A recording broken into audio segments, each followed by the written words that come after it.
Hello नमस्कार। तो देखिए इस वीडियो में मैं आपको बताने वाला हूं एक चर वाला रैखिक समीकरण कि यह क्या होता है और इसमें क्या किया जाता है। तो देखिए आप उस समीकरण को एक चर वाला रैखिक समीकरण कह सकते हैं जिसमें कि केवल एक चर हो। जैसे हम यहाँ पर एक ठो समीकरण लिख ले रहे हैं x-2 बराबर 7। देखिए यह एक चर वाला रैखिक समीकरण है क्योंकि इसमें केवल एक चर है यक्स। आप सोच रहे होंगे चर किसको कहा जाता है, तो ए से लेकर जेड तक जितने भी लेटर होते हैं उन सभी को चर बोला जाता है। और जितनी संख्याएं होती हैं 2 7 यहाँ पर है तो ये सब अचर है और यहाँ पर जो यक्स है इसको चर बोलते हैं। तो जिस समीकरण में केवल एक चर रहेगा उसको एक चर वाला समीकरण कहेंगे। ऐसा कोई ज़रूरी नहीं है कि जो समीकरण है उसमें केवल एक चर यक्स ही रहना चाहिए।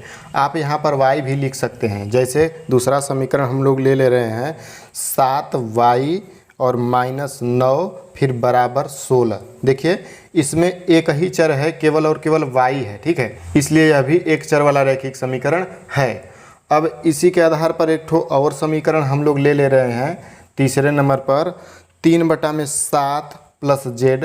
3 यहाँ पर देखिए 3 रहेगा, 3/7 प्लस जेड उसके बाद बराबर 17/7। यह तीसरा एक चर वाला रैखिक समीकरण हो जाएगा क्योंकि इसमें भी एक चर है केवल और केवल जेड है, ठीक है, कोई और दूसरा नहीं है। यदि किसी समीकरण में 2 चर हो जाएंगे जैसे कि x + y बराबर 4 हो जाएगा तो उसमें 2 चर हो जाएंगे, ठीक है, x और y, तो उसको 2 चर वाला रैखिक समीकरण बोलेंगे। लेकिन हम लोग एक चर वाला रैखिक समीकरण को ही देखेंगे कि क्या होता है और इसको कैसे सॉल्व किया जाता है। तो चलिए हम लोग पहला वाला जो समीकरण है इसको सॉल्व करके देख रहे हैं। पहला वाला समीकरण है x-2 बराबर 7। तो आप क्या करेंगे कि इधर लिखेंगे x, फिर इधर बराबर 7 है तो 7 लिख दीजिए, -2 को मत लिखिए क्योंकि जो संख्या होता है, जो अचर वाला पद होता है, इसको बराबर के दाहिने साइड पक्षांतर करके लेकर चले जाते हैं, ठीक है। तो यहाँ पर देखिए अब -2 है बराबर के इस साइड, तो जब दाहिने साइड जाता है तो यह +2 हो जाता है, ठीक है, यह +2 हो जाएगा, माइनस का प्लस हो जाता है। तो आप x बराबर 7 और 2 9 लिख सकते हैं, मतलब कि जो x है उसका वैल्यू आ जाएगा कितना, 9। अब चलिए दूसरे वाले समीकरण को देख लेते हैं। तो दूसरा समीकरण है 7y - 9 बराबर 16। तो आप यहाँ पर 7y को लिख दीजिए, इधर ही 7y लिख देंगे। फिर यहाँ पर जो अचर है -9 इसको बराबर के दाहिने साइड लेकर जाएंगे। तो सबसे पहले 16 को लिख दीजिए, ठीक है।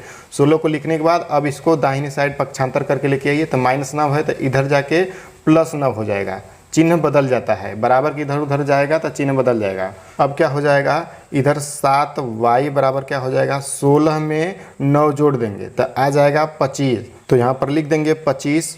अब इसके बाद क्या करेंगे कि देखिए यहाँ पर 7 और y है, तो y तो चर है, तो चर को बराबर के बाएं साइड लिखते हैं और जो संख्या होती है वो अचर होती है, तो इस संख्या को बराबर के दाहिने साइड लेकर जाते हैं।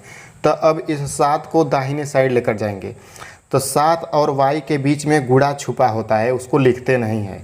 तो जब y लिखेंगे तो यह 7 को जब बराबर के इधर लेकर जाएंगे तो क्या हो जाएगा कि 25/7 हो जाएगा। इधर गुणा है ना, तो इधर आके भाग के रूप में हो जाएगा, मतलब कि 25 में 7 का भाग दे देना है। एक बार फिर से देख लीजिए, 7 और y के बीच में गुणा होता है, तो जब इस 7 को बराबर के दाहिने साइड लेकर जाएंगे तो इस 25 में भाग के रूप में हो जाएगा, मतलब कि 25 में 7 का भाग दे देना होगा। तो y का वैल्यू आ जाएगा कितना, 25/7। अब चलिए तीसरा वाला समीकरण देख लेते हैं, उसको कैसे सॉल्व करेंगे। तो यहाँ पर 3/7 प्लस जेड है फिर बराबर 17/7 है। तो आप जानते हैं कि किसी चर को बराबर के बाएं साइड लिखते हैं और अचर वाली संख्या को बराबर के दाहिने साइड लेकर जाते हैं। तो यहाँ पर जेड चर है तो इसको बाएं साइड ही रहने दीजिए। जेड बराबर क्या हो जाएगा, इसको हम लोग दाहिने साइड लेकर जाएंगे। तो सबसे पहले इस संख्या को लिख दीजिए, 17/7 यहाँ पर लिख देंगे। अब यह +3/7 है, देखिए इसके आगे प्लस उलस नहीं लिखा है, तो इसका मतलब यह मत समझिएगा कि इसके आगे प्लस नहीं है।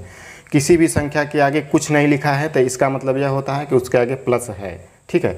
तो 3/7 के आगे प्लस है, तो जब यह बराबर के दाहिने साइड जाएगा, पक्षांतर हो गए, तब माइनस हो जाएगा, -3/7 हो जाएगा। अब यह भिन्न के रूप में हो गया, तो इसको घटा देंगे, माइनस कर देंगे, बस आंसर आ जाएगा।